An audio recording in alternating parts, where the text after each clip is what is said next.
Reverend Jesus Payan, our guest this evening, as we talk about his experiences in the strange and supernatural. He is an American, Mayan, French, Italian with O negative blood. He's a Hollywood actor. You've seen him in Breaking Bad, Better Call Saul, Two Guns. He's a stuntman, a boxer, a butcher, a baker, a candlestick maker. There's nothing this guy can't do, Tim. I believe it. Yeah, we've got him on for the remainder of the show. Before the break, we were talking about these Bigfoot encounters. You and your buddy out, you have this moment, you start tapping, it starts tapping back, your buddy finally hears this, he launches after this to try to run down the Bigfoot. You also join into the pursuit. Tell us what happens next. Okay, so I go around the trees, Robert's crawling through them, and he stops, and I hear him say, "Can you see me?" And I look, because behind this grouping of trees is open pastures where some cows, eat. And the full moon, you could see the silhouette of the branches on the other side. And I'm looking for Robert, and I see this huge silhouette of what I now believe was Bigfoot. But I was like, holy crap, Robert looks huge. And he's like a normal size, human being, 5'9" or something, 5'8". And I go, yeah, you're right there. I point with my left hand. And he goes, no, can you see me? And I'm able to really triangulate where the voice came from this time now that he said it again, which was to the right of where I was looking. And that's when I realized I see Robert taking a knee. And I go, you're right there with my right hand while I'm still pointing with my left hand at the big giant shape. I go, well, you're right there. I go, it's right next to you, dude. It's right next to you. And he runs out to me onto the path.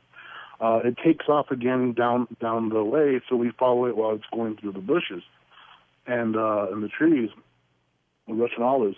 And I stop around the corner. Robert's like, hold right here. And I stop there, and he runs around the corner a little bit farther and gets on the ground and cuts on his camera.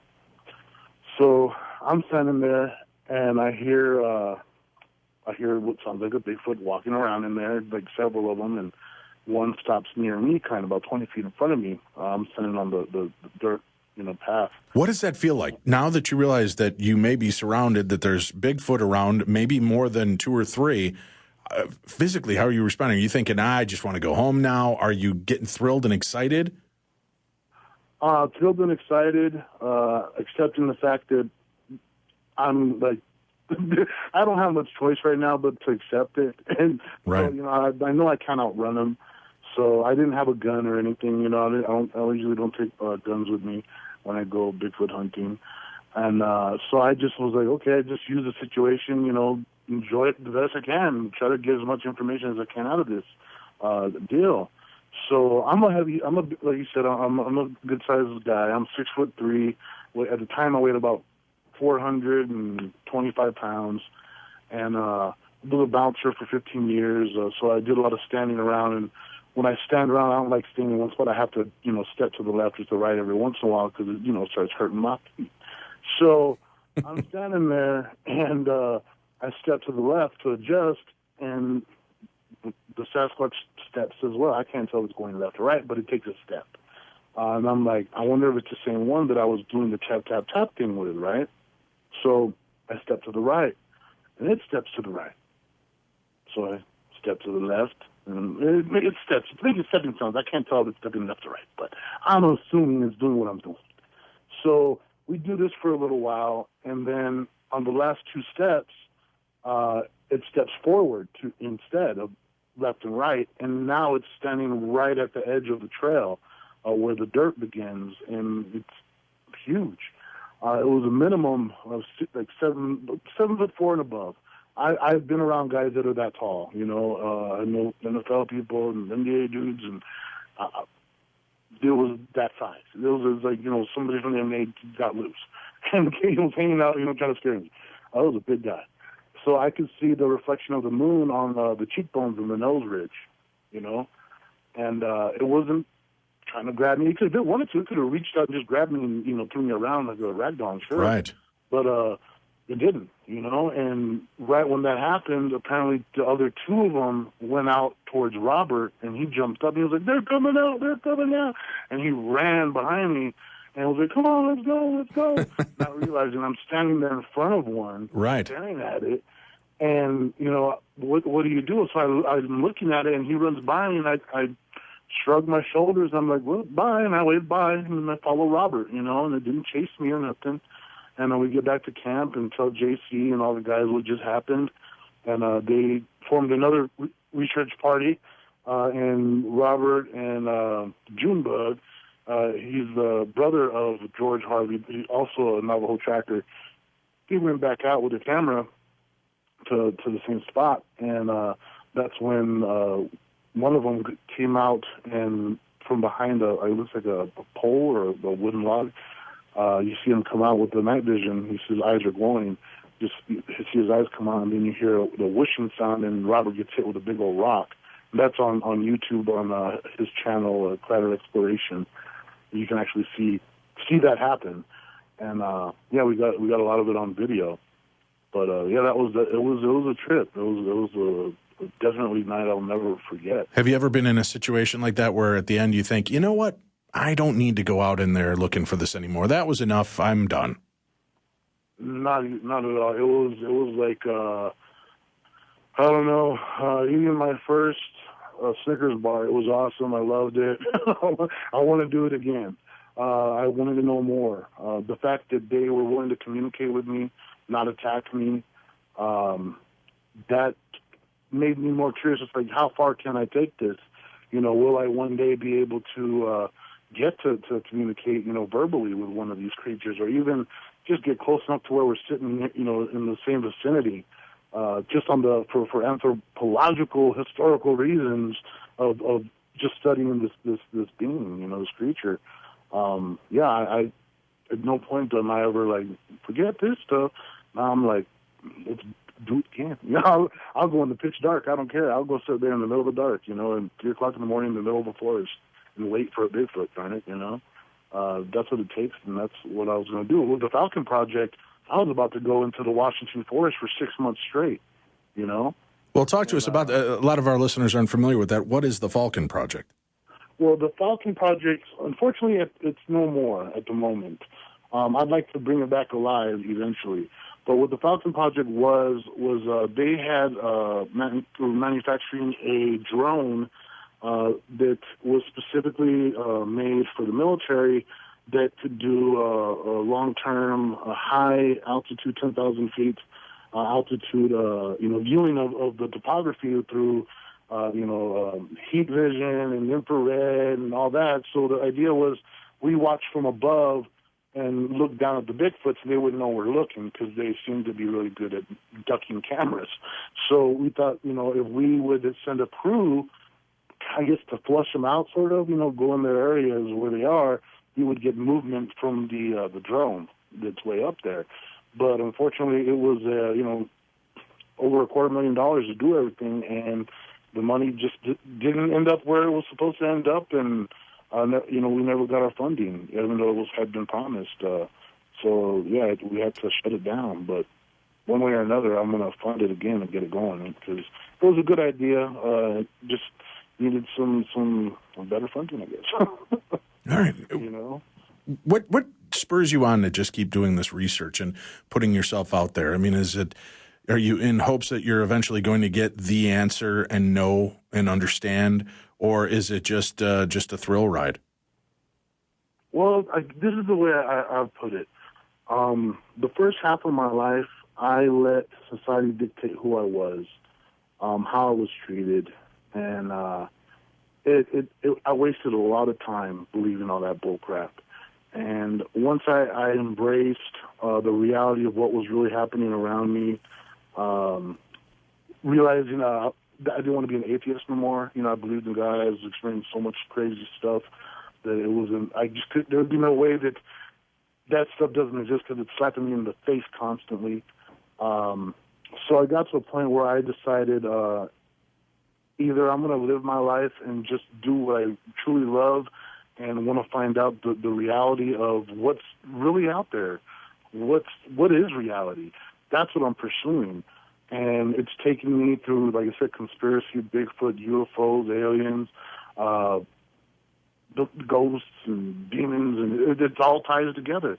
And my pursuit is to, I guess, enjoy life as much as possible, embrace all the weirdness and craziness of what we're living in, and be the best person I can be while doing it. Because, you know, even though not everybody believes in Jesus, I do, and when I see him, I would like him to say, "Hey, good job, buddy." You know, Well done, huh? You did good. Yeah, you did good. You lived the life. You questioned. You put yourself out there. You know, and that's something, right? Because that's, you know, again, what is life about other than trying to get out there and make an understanding in your way? And that's a fantastic way to do it. I want to, you know, as we talk about the different aspects that you investigate and the different angles that you take on these, and you seem to be very open to all of these aspects, and you just talked about, you know, kind of the commonality and the threat of these locations. Has there been one hot spot where you have found that all of this seems to be taking place on a regular basis? I think there's multiple places that this is happening. One like here in Tularosa Basin, we have a bunch of haunted places. We have a place called the Tule Cantina that was made in, I believe, 1837. Billy the Kid used to party there, and the Regulators, the Young Guns. This is that area, and so we have, you know, tons of haunting wars, tons of UFO stuff with them. We have Holland Air Force Base, White Sands Missile Range, and that's where like a whole bunch of my UFO video comes from, this area. And we got Bigfoots everywhere. So, you know, Dogman and Skinwalkers, and, you know, so like this would be a hot spot like that. And northern Farmington as well. Then you got the San Luis Valley. That's another hot spot for all of the above. So there's multiple places. One thing, this is, of course, you know, completely hypothetical. You remember the movie The Blair Witch Project? Right. Okay. So, as a matter of fact, they're rebooting it. I think it comes out in September, the new version of The Blair Witch. Right. So this was my you know, if the Blair Witch was real, theory. Right. What if it wasn't just a movie, and what if the Blair Witch was really a female Sasquatch that was out there kidnapping, building these little wooden structures, screaming in the night, and being able to run through the forest at nighttime with no lights and scaring the crap out of these kids? Right. Well, I mean, obviously, well, the movie itself is based on just, you know, a false legend that they created to create that. But, right. You know, how come we don't hear? Well, I mean, I guess Patty, the famous Bigfoot from the Patterson-Gimlin film, is considered to be a female Sasquatch. But most of them, you know, most people consider it's a male species. I wonder, in your research that you've done, have they come upon female gendered versions that you can recognize this is definitely the female of the race? Yeah, well, of course, Patty is one of them, you know, because you could see the breasts, you know, on the video. Timber Giant Bigfoot on YouTube, he has video of what we believe to be a mother and child in the bushes. Thinker Thunker, he did a breakdown of that. There's the Independence Day video of a Bigfoot carrying a baby, but we believe that was a male.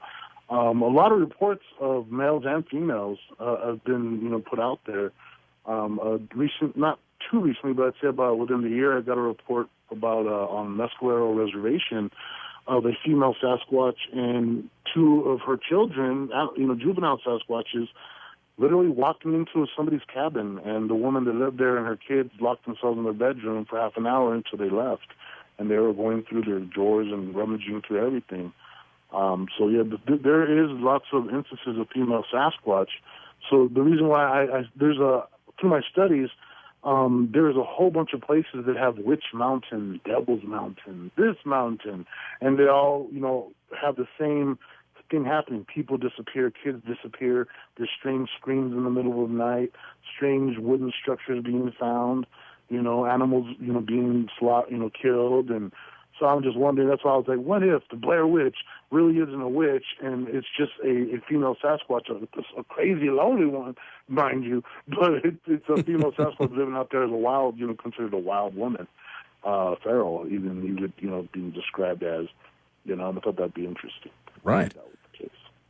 Very cool. Now, talk to me again, just kind of going into this. What are some of your favorite experiences that you've had that have really impacted you in any aspect of the paranormal that we haven't touched on this evening? Let's see. Okay, I had a MUFON investigator interview me, and I spoke to him for about 3 hours, and I told him the same thing, that if I speak about a certain, about the UFO thing and these beings for over a couple hours, usually something weird happens later. And he was okay with me saying I've seen UFOs. He was okay with me saying I've probably been abducted. He was okay with all that. But he just drew the line at, oh, so you talk about them and they show up, huh? And I was like, it's not quite like that. I'm not like, show up for me now, boom, and they show up. It don't work that way. I don't get to call it like that.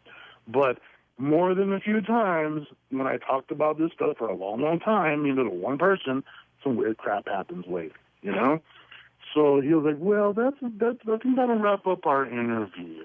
Okay? And I'm like, whatever, that's cool, man.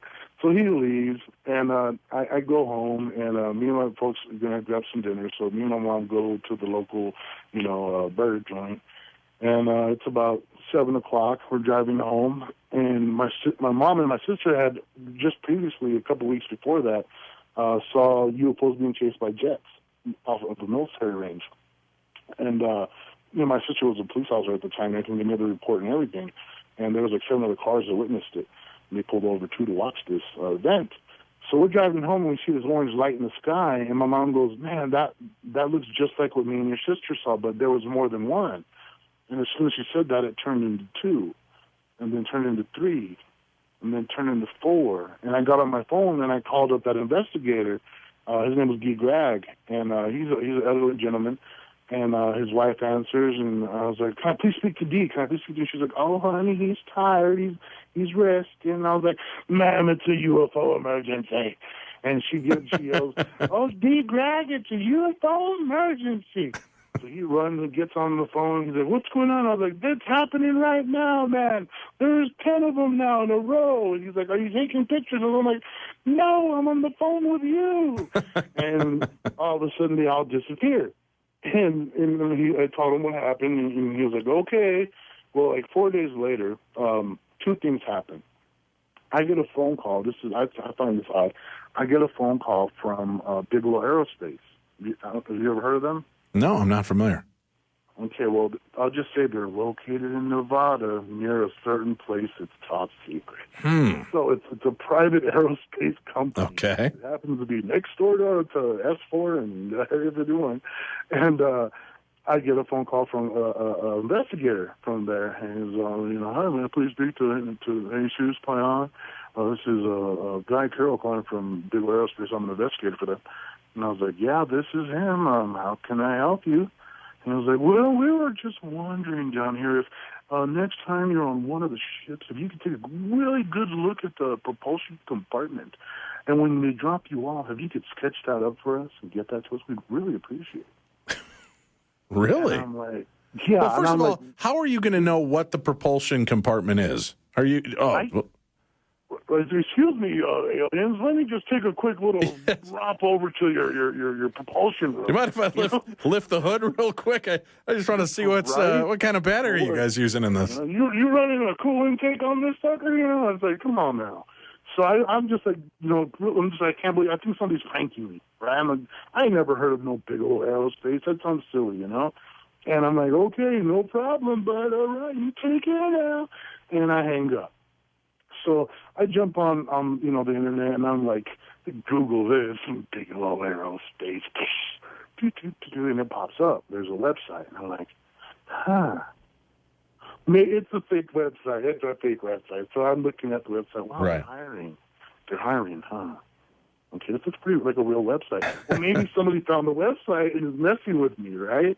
So I'm like, okay, I look at the number, and it has an office number to call, So I'm like, I'll call them, and I'll ask for this guy, and they'll be like, yeah, sorry, sir, it doesn't work here. You take care now.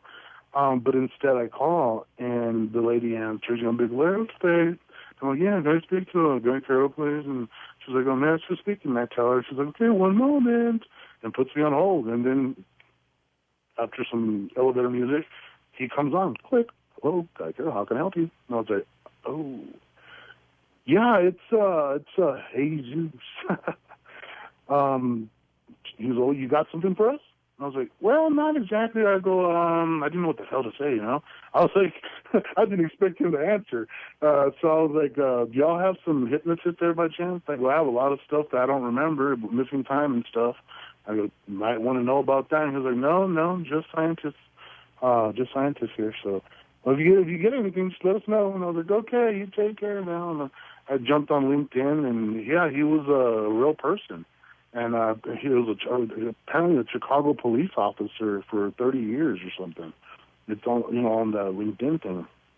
So the next day, I get a phone call from D. Greg from MUFON, and he says, "I believe your story." I'm like, "Oh, why do you believe it now? All of a sudden, what made you, believe me now?" Because you thought I was apparently, just silly before. And he goes, "Well," to be honest, we got a report from Las Cruces, which is directly on the other side of the mountain range. I saw the lights from where I live. He goes, "A woman reported the same exact thing, and we know you do not know who she is, and she don't know who you are. But she had the exact same report from that night." He goes, "I believe you, and I want to put your story in my book." And he, put my story in the book he wrote. And yeah, so I think that was a pivotal moment because it was recorded, by an investigator. I had that weird phone call. I had a corroborating witness from the other side of the whole mountain range in another city. So I thought that was a huge moment in people, believing what I'm telling them is happening to me. That's great. You got to love that you go out and you're having experiences like this. People are believing you. It's not like you're just some kind of three-headed alien yourself when you're sharing these kind of stories. We have to take a break again. We're up against the break here. Our guest this evening is Reverend Jesus Payan, and we're talking about all aspects of the supernatural, the paranormal, his experiences, ghosts, aliens, UFOs, and more.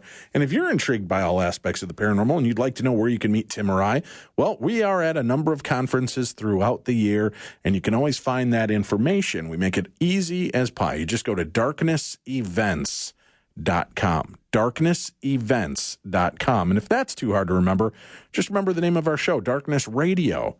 .com. And when you're there, click on the events tab. It'll show you all of the events that we'll be appearing at and what we'll be doing there. So you can click on it and join us as we head out around the United States and around the world to investigate claims of the paranormal, talk to you, the listeners, and get a chance to meet our friends from all over. So check it out. We've got our event coming up at the Palmer House mid-September at the Haunted Palmer House Hotel in Sauk Center, Minnesota.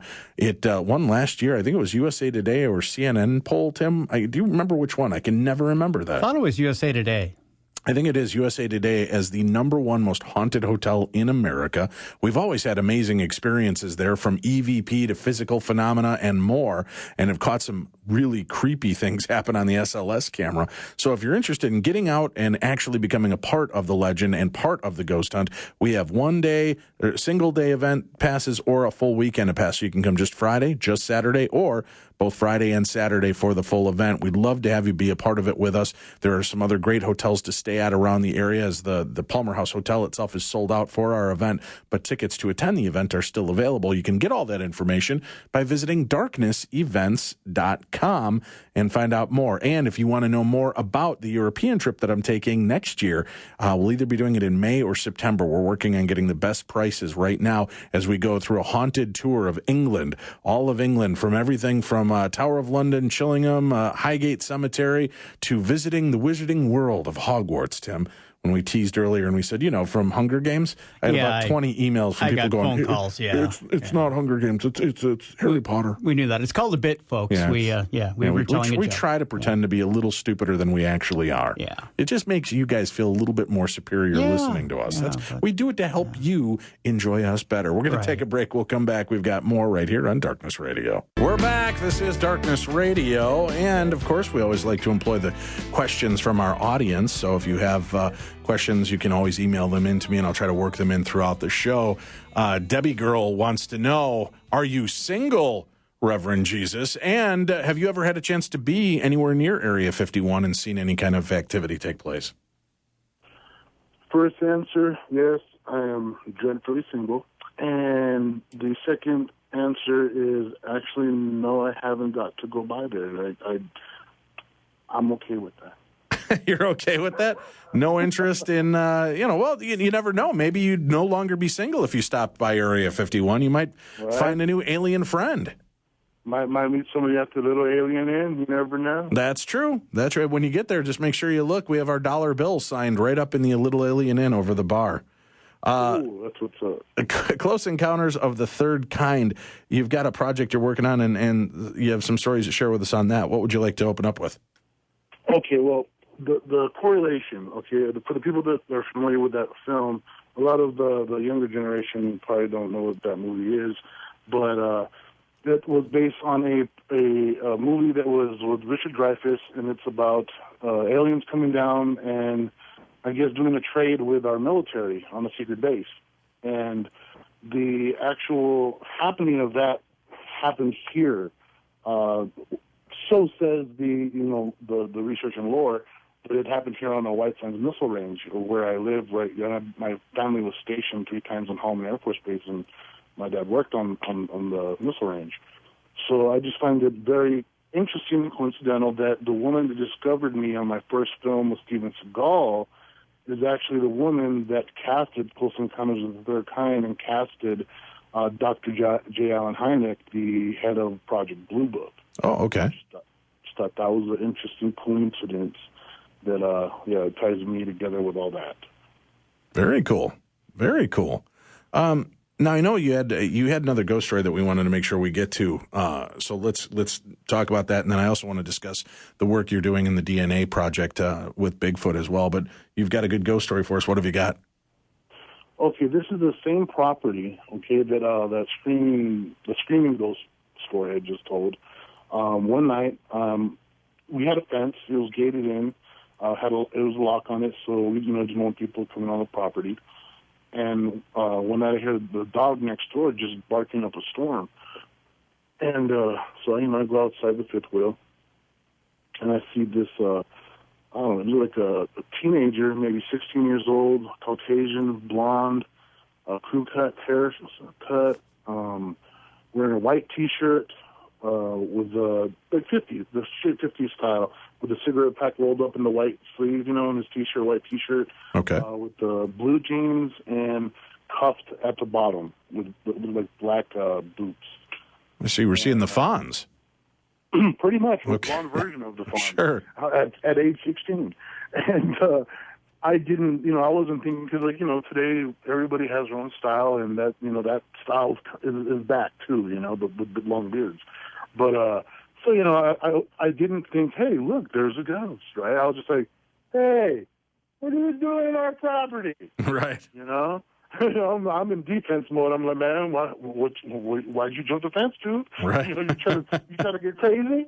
And he just looks at me like surprised that I see him, And I'm like, hello, can I help you? I was all, what? Come over here. What's up? What's up? I'm throwing my arms up at him, and he just stares at me, doesn't say a word, and then proceeds to float to the left like Michael Jackson doing a sideways moonwalk, and passes through a chain link fence that has like old grapevine growing through it, so it's solid. And he just passed right through it and then dissipated, and never saw him again. But my roommate had saw him too. He looked out the door and we said, "Hey, who's that dude?" And I was like, "I'll go check it out, see what's up." But yeah, I thought that was pretty interesting. Very strange. All right, we, I'm always impressed when ghosts are seen that are outside of that 1800s to early 1900s realm, because that's what we always hear, right? This Victorian era or pioneer-looking ghosts. And was this one of the first that you'd seen that kind of fell outside of that vein? Yeah, I would say so. The rest of the stuff I had seen up to that point were the bodiless apparitions, black mists. I saw the occasional little girl in a white little nightgown, old men. I've seen old men. I had my sister's ex-husband's dead father come to me and yell at me, but there was no voice, and he was just standing in front of me yelling at me, because his son didn't like me, and it scared me. I'm making it up, but yeah, his son feared me, and for good reasons. But yeah, it was, that right there was the oddest thing that did not fall into the usual, ghost reports. All right, let's take our final break. When we come back, the Bigfoot DNA study. How is our guest involved in that? Find out when we return to Darkness Radio. We're back. Reverend Jesus Payan is our guest this evening as we talk about all the different aspects of the paranormal he's been involved in and researching. One of the ones that's really kind of captured the attention of the world over the last few years is the work of the DNA sequencing and study of Bigfoot. How are you involved in that? Okay, so Crypto Four Corners that J.C. Johnson founded, I'm one of his research members in that group, and we put forth DNA samples for that study with the Keacham study. So we had those come back, and they put out 100. There was 100 samples. Many of them were sent to 13 different universities that were, we weren't told what it was or what we thought it was. And, we had them just do blind studies. And the majority of the information came back with, like I said, human mitochondrial DNA for these beings. So, the Keacham got attacked by the Bigfoot community, and mostly by the Bigfoot communities, sadly, and discredited with no evidence of doing anything wrong. When she was just doing her normal job of, doing the DNA thing, they went after her for all kinds of just ridiculousness. So that whole idea of the Project Erickson project kind of just dissipated and fell apart, and nobody wanted to touch it anymore. And I contacted her, and I said, I really don't care what anybody thinks. They can talk all the crap they want. I'm not here to prove anything. I'm wanting to put together this information because, to me, it's historical. This is the process that's going to go into eventually, yes, Bigfoot's going to be accepted eventually. So I want to be part of the reason why it's been cataloged correctly and historically, put in line in the order to be studied later, through history. So I told her, hey, I know film, I know how to produce. I'm trying to produce some other stuff. I'd love to help you, produce your documentary and your findings. I don't care what anybody else thinks. But a lot of the researchers hate each other in the Bigfoot community, and you have people that want to work with this person will work with that person, and I'm not here to do that and play sides or nothing like that. I just want information and the research. So I also put forth on the second study they're doing, Crypto Four Corners is doing with the University of New Mexico, and Jeff Meldrum is, doing his part from Ohio University, and, so on and so forth. So I've got samples in with them. That was the DNA study we were putting together that night that we had the rock throw incident and the tap thing happening. That was us getting together to turn in our samples. So I'm trying to be on top of the game of the Bigfoot, world, as in having good information for everybody that takes it serious, that wants to really research it. There's some new guys in the field. There's a whole new generation of Sasquatch researchers out there now. Many of our top Bigfoot researchers are in their 80s and 90s, and we have a new group of people researching. And one of the good one is his name's Rio. His YouTube name is Utah Sasquatch, and he gives a really good example and viewpoint on the whole idea of hunting Bigfoot. So I recommend anybody who wants to watch his videos. I'm working with him on a project called Project Go and See. In other words, it's getting just normal people to go out and follow what we recommend to do, and we believe you'll find Bigfoot evidence on your own. You don't need us to do it for you. And one of my research partners from my group, Planet Sasquatch, his name is Mark Abell. The footage he has is a trip, the stuff that he's finding in this area he's researching in Colorado, because we're not just seeing Bigfoots. It looks like grays. Honestly, it looks like there's grays. Some people are saying it's white Sasquatches, but these things have round, bulbous heads, skinny arms, And yeah, he has them on video ducking out the way and stuff. And there's some weird stuff going on out there. And I can't compartmentalize what's real, what's not with the Bigfoot situation until we understand it fully. And I don't understand it fully. We're still learning. So any information that's being put forth, research, evidence, there's the definite, that's a real footprint, section.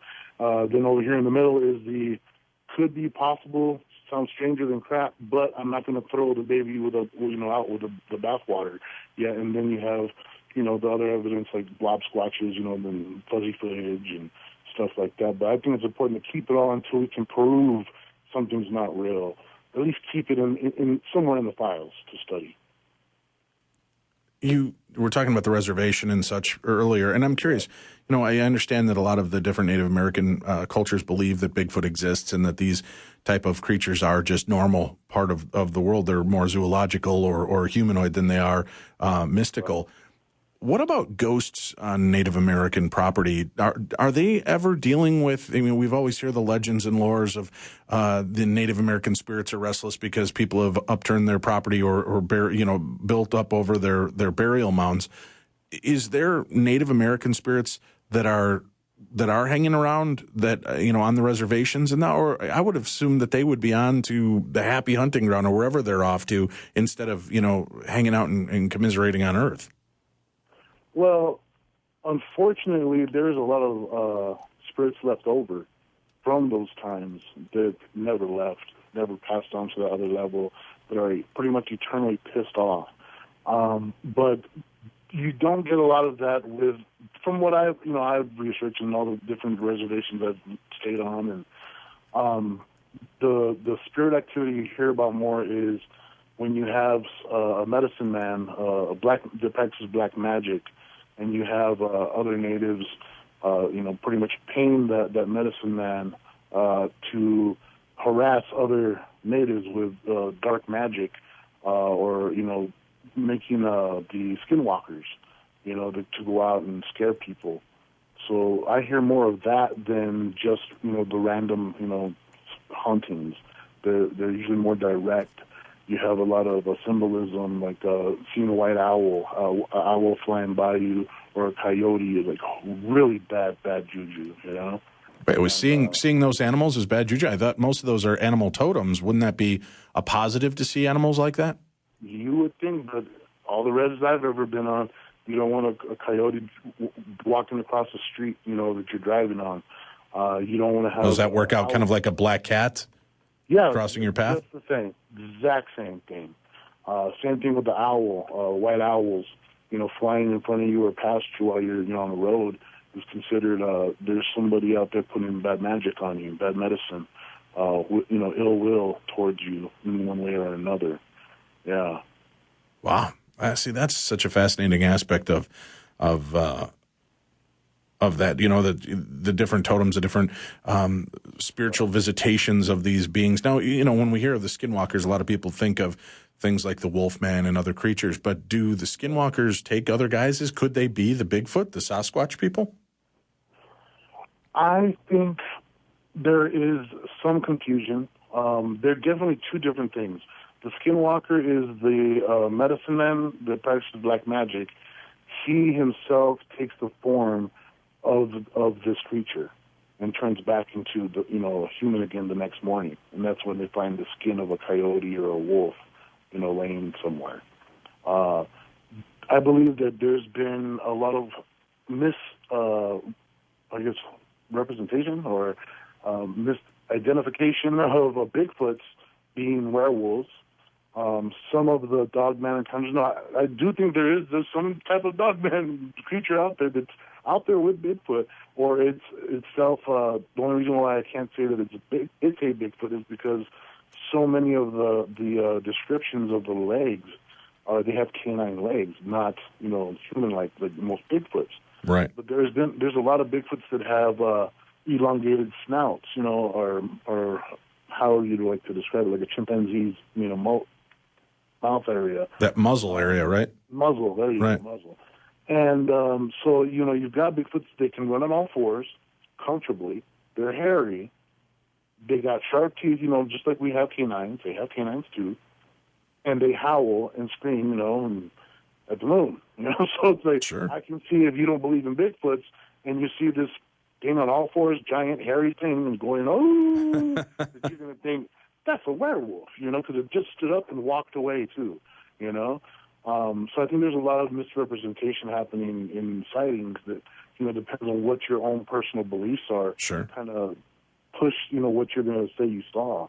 Hey, we're up against the last minute and a half here. How can people see you? What new projects do you have going on, and when can they tune in and watch you? Well, I am still on Better Call Saul. That's still going on, preparing for the new season. Netflix, Breaking Bad, you can always find me on.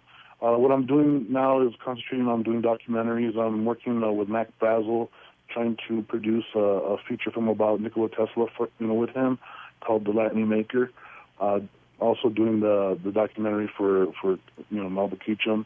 And on my YouTube channel, of course, Jesus Jr. 2012, I'm going to be posting my documentaries, and all my evidence I'm posting on my Facebook group, Planet Sasquatch.